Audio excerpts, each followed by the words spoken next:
बेरोजगार लइकन के करिए करे जाई नौकरिया वाला, ले जाइए जनुआ के बियाही है नौकरिया वाला। पैसा के बल पे लगन लागी तोहार नौकरिया वाला, तोरा से सुगर करिया बिलार रे नौकरिया वाला।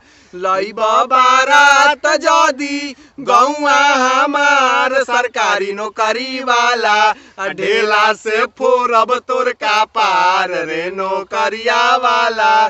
कूद जाइब जाके हम इनार रे नौकरिया वाला।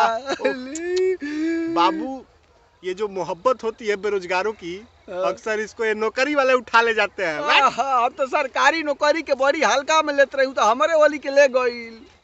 पार्टनर आ गई जगह दे बाबू। अब ते कहे रोतले रे है, जब बिया होता हमने के जुगाड़ के रोती बारे।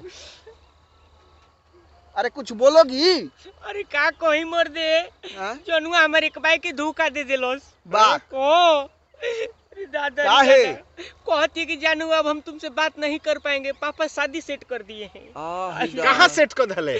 छाती पहुँ को गिलबा। कहाँ सेट को धले बाबू को? अरे वो सरकारी लइका ले को दिए नौकरी में बे सरकारी ओकरे ले को देले। तू बात ना चलौले रहले ह ना मर दे कहती है कि जाए दो। अब हम कैसे जाए दी बतावो?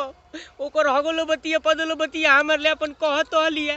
जैसे कही कि जानू 1-21 में हवा खुला, तब वो हम ओकरा के नु संतावना देतनी। हां कि जाने दो जानू कोई बात नहीं, तुमको गैस चढ़ा हुआ है।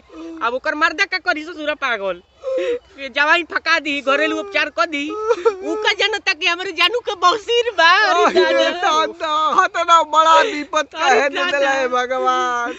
होई हु हमर ले बर्दाश्त नहीं के। यही ले कल रहनी कि पहले दूधा के दांत बढ़िया ले टूट जाए दे तब प्यार करिए, तो पहले ही कह के पैसा लगिले।